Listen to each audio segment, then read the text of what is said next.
Isang mapagpalang araw sa ating lahat. Ako ang inyong lingkod, Elijah Paul Jan Valdez, at welcome sa ating daily devotions. Ang ating verse para rin nasa ikalawang Korinto, chapter 5, verse 18 to 19. Sinasabi dito na ang lahat ng mga bagay ay sa Diyos.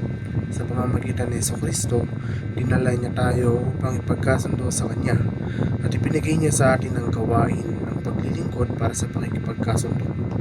Paano sa pamamagitan ni Kristo ay pinagkasundo ng Diyos ang sanlibutan sa kanyang sarili, na hindi niya ibinilang sa kanila ang kanilang mga pagsalang.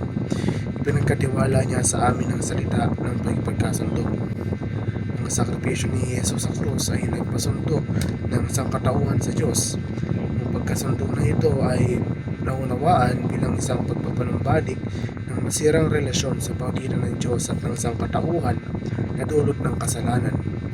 Sa pamamagitan ng kamatayan ni Jesus, ang mga mananampalataya ay pinaniniwala ang pinatawad, pinagkalooban ng bagong kaugnayan sa Diyos at nararanasan ng kanyang kapayapaan, awa at biyaya.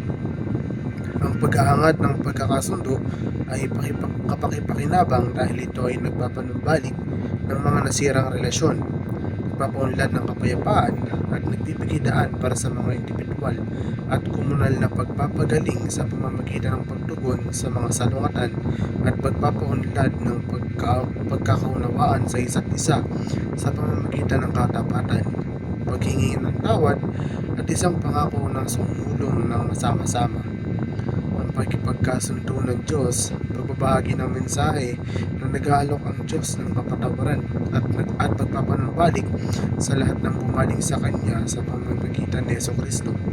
Ang ministeryong ito ay nagsasangkot ng pare-parehong pagpapahayag ng Ebanghelyo sa mga hindi pa nakikipagkasundo sa Diyos at pagtulong sa mga mananampalataya na lumago ang kanilang relasyon sa Diyos. Ito ay isang panawagan na aktibong lumahok sa gawain ng Diyos na ibalik ang mga tao sa tamang relasyon sa Kanya. Ang pamumuhay ng may malinis na buti ay nangangahulugan ng pamumuhay ng totoo at alinsunod sa mga pinahalagahan ng isang tao na umahantong sa isang pakiramdam ng kapayapaan, lakas ng loob at kalayaan mula sa pagkakasala.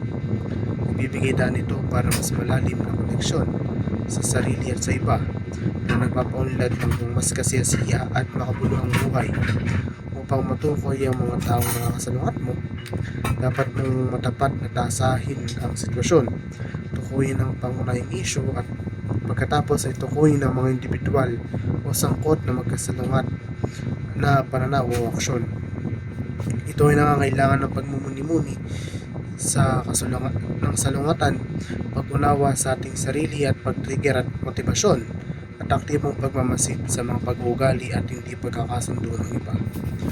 Upang simulan ng isang pag-uusap na may layunin ng pagkakasundo, ipahayag ang nais na gumaling at isang panibagong relasyon habang kinikilala ang nakaraan na nasaktan ng ating pagpayag na sumulong. Tumutok sa pakikinig sa pananaw ng ibang tao at pagpapahayag ng sariling damdamin ng walang sinisisi.